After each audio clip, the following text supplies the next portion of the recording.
and welcome to the Fantasy Zone, where we talk about fantasy football. And for those of you who don't know, fantasy football is a compilation of players from across the NFL, and you create your own team.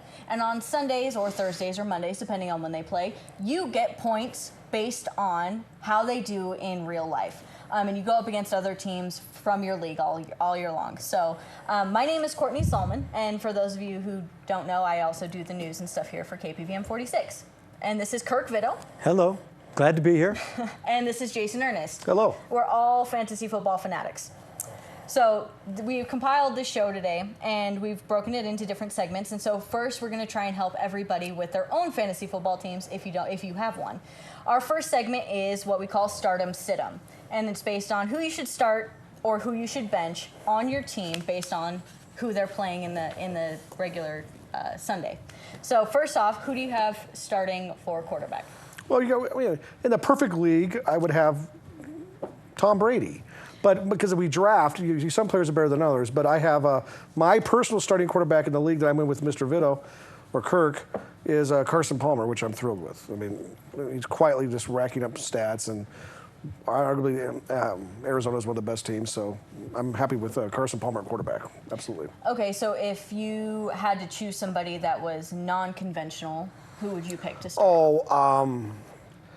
Well, that's a good question. If Carson Palmer was on a bye week this week, who would you pick? Bortles. I like Bortles. I have to echo that. Yeah, right? Yeah. Let people are looking for him. You can pick him on the waiver line right now. And, he's got two big guys he's throwing to. Yeah. They're racking up the points. Yep. Good call. Oh, yeah, absolutely. I have Blake Bortles on my list as well. I also have Matt Ryan this week, mostly just because... Matt Ryan's unconventional, Courtney? Well, I would say... Julio Jones, Roddy White... Hankerson. who's... no, come on. Yeah, okay, but he's awesome. I agree. But unconventional, he hasn't been scoring a lot of points. He only had 4 points last week. He has not been scoring. Last week was not a big numbers. game for him, but this week, going against the Saints, exactly. Lights That's out. my point. He's going to destroy him. Yeah. He'll throw 4 touchdowns. Yeah. Especially against a very, very weak. And are they playing Thursday night, too? Thursday night. So it's a short week for him. Well, it's a short week, but I also feel like these guys play harder in these national televised games. You see more offensive output on a Monday Night Football. I mean, there's always exceptions, but generally, the Thursday night game, the Sunday night game, the Monday night game. Prime time. The offense shines. When in doubt, it's an intangible. You can't chart it, you can't graph it, but I just think it's one of the things I look for. I agree. I think it's exciting. They get up for it, and they know that when they play Thursday, they got 10 days. That's right. Yeah. So leave it all on the field, and we can go hit the hot tub. What about for running back? Who do you think?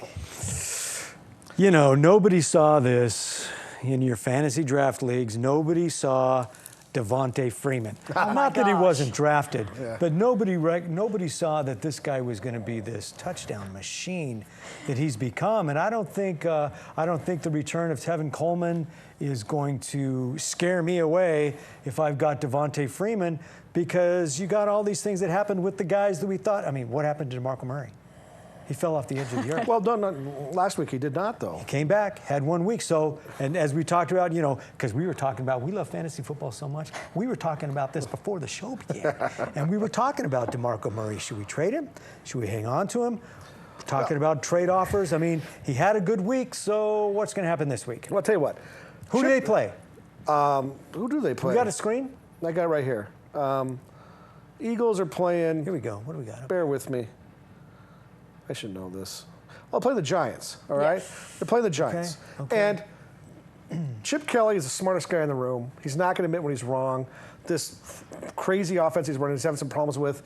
All of a sudden, DeMarco Murray gets 23 touches last week, or over 20 for sure. Yeah.